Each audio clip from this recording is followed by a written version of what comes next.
voy a desenmascarar a todos los hipócritas que han condenado a las minorías sexuales y las han querido dejar fuera del gobierno de Dios, que ellos no tienen ahora la capacidad de hacerlo. Porque yo creo que las minorías sexuales no van a perder la fe por eso, ni van a creer en el hombre, sino que van a creer en Jesucristo. Vamos a 2 de Samuel 5, del 13 al 6.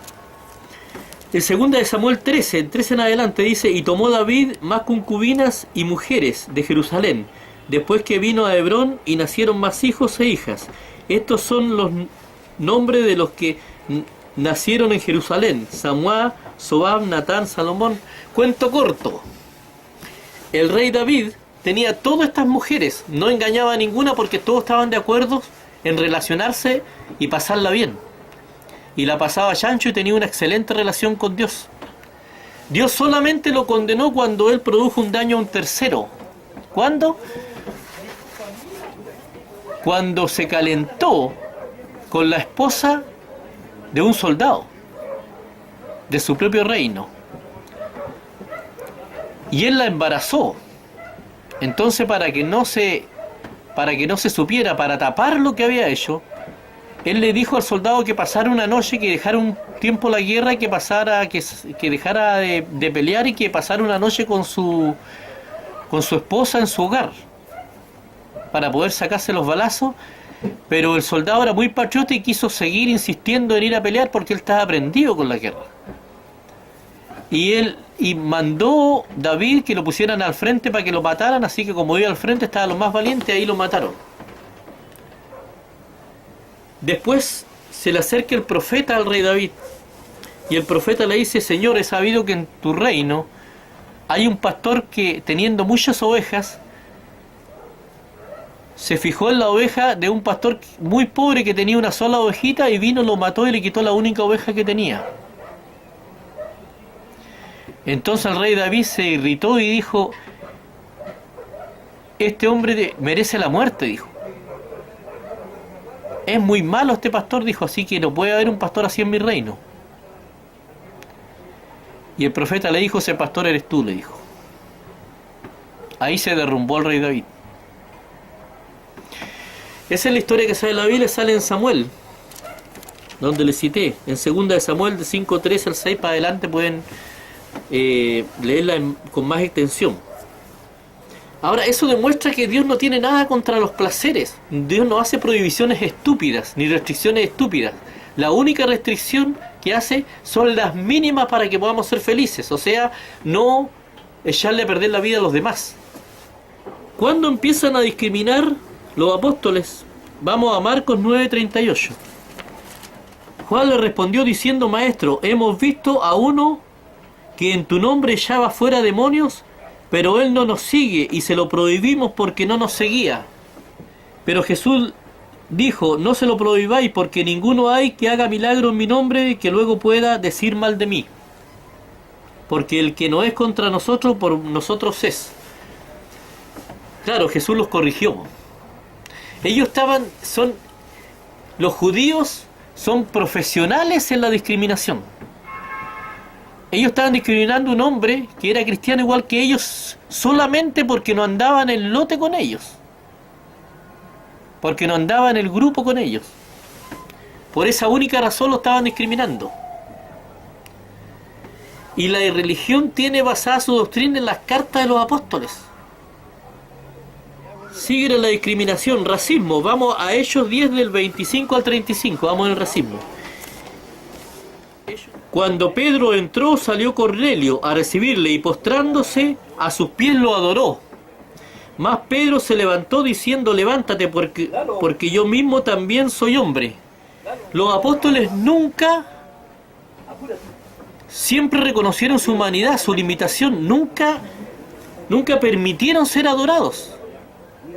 Los únicos idólatras, sin embargo, la religión de ahora no entiende eso. La religión de ahora está idolatrando a los apóstoles. Eso es incomprensible. Así de ciegos están. Y hablando con él, entró y halló a muchos que se habían reunido, y les dijo: vosotros sabéis cuán abominable Y vosotros sabéis cuán abominable es para mí un varón judío juntarse o acercarse a un extranjero. Imagínense los niveles de discriminación. Pero a mí me ha mostrado Dios que a ningún hombre llame común o inmundo. A todos los extranjeros, negros, chinos y extranjeros, lo llamaban inmundo, los fariseos.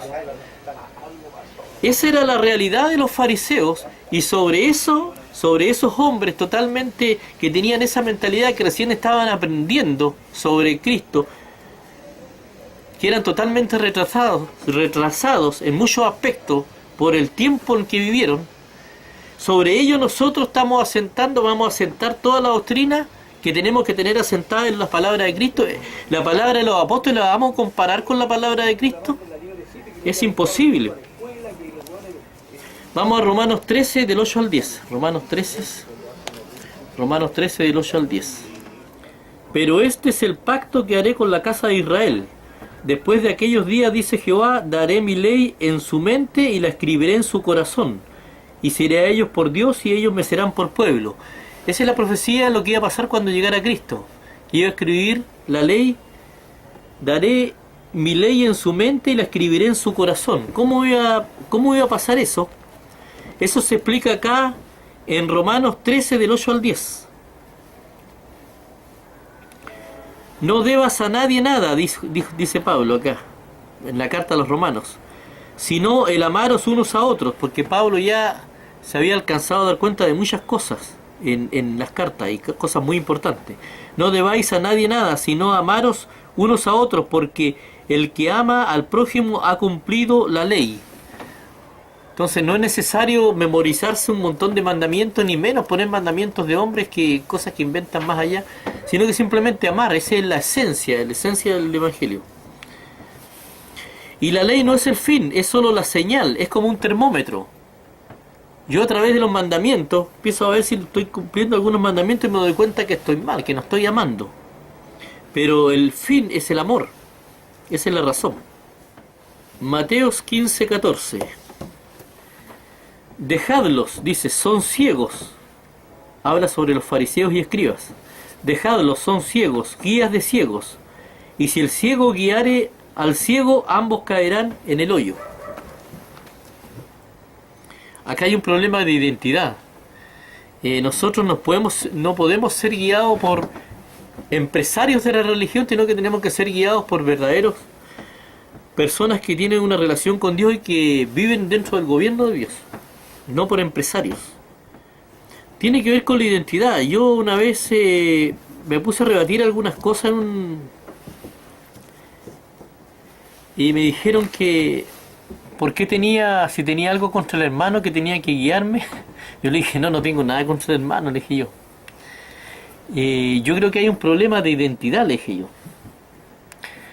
Tómalo así, imagínate que yo, le puse un ejemplo, yo voy a una clínica y las enfermeras me empiezan a preparar para operarme y resulta que la persona que me va a operar me doy cuenta después que no es un médico, que no tiene título de médico, nada. Entonces yo converso con la enfermera y le digo, ¿sabe qué? Resulta que este caballero no es médico.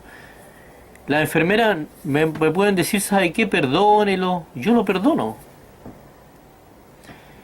No, yo no tengo nada contra él, lo perdono, le digo yo. Ni un problema, no se haga problema. Entonces me dijo, entonces pase al pabellón porque lo vamos a operar. Entonces yo le digo, no, pues o sea, yo lo perdono, pero eso no significa que yo me vaya a dejar operar por él. Porque hay un problema de identidad.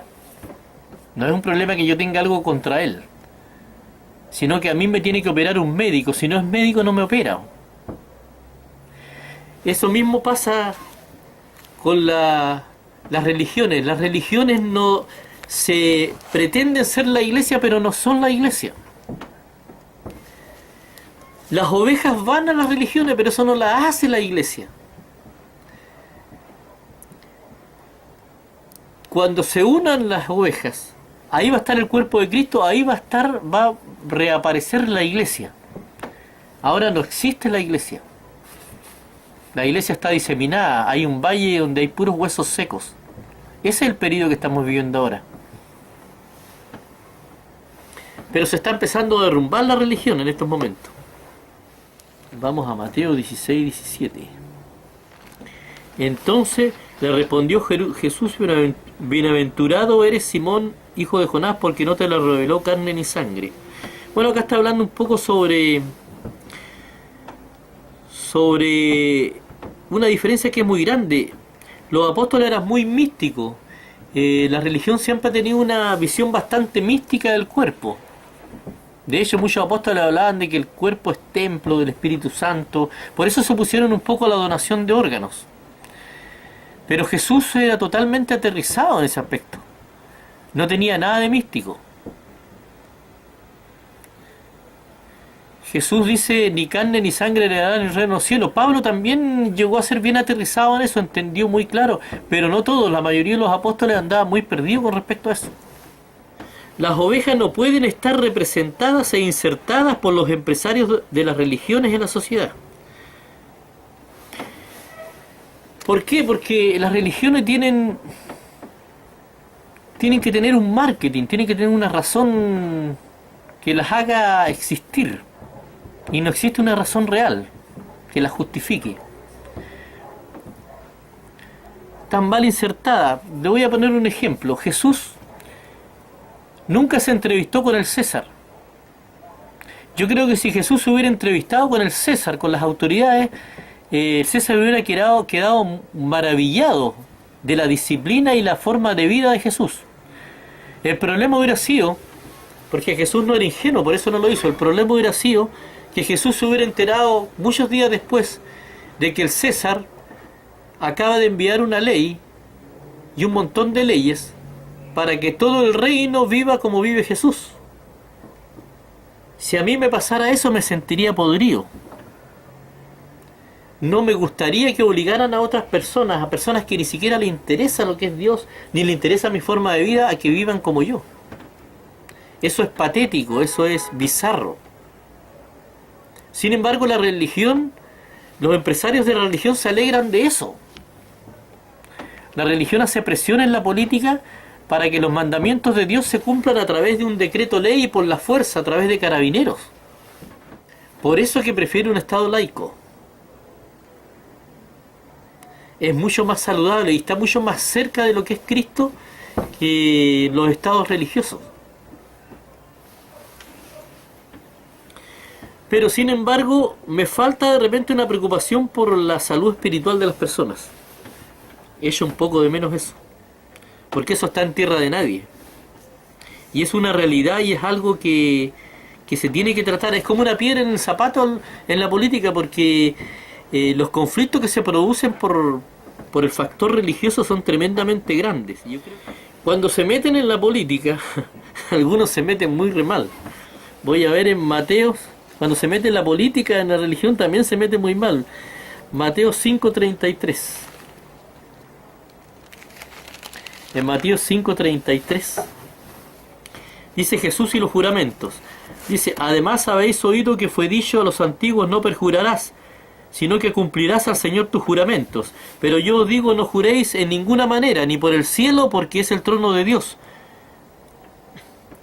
ni por la tierra, porque es el estrado de sus pies, ni por Jerusalén, porque es la ciudad del gran rey. Ni por tu cabeza jurarás, porque no puedes hacer blanco o negro un solo cabello. Pero sea vuestro hablar sí, sí, no, no, porque lo que es más de esto, de mal procede. Esto está en Mateos 5 del 33 al 37. Que la anote la señora, una de las candidatas a la presidencia, que por razones de la religión quería que la gente jurara. Jesús prohibió jurar a sus discípulos. No es aconsejable jurar. Entonces, si se van a meter en los temas religiosos, por lo menos dense el trabajo de leer un poco la Biblia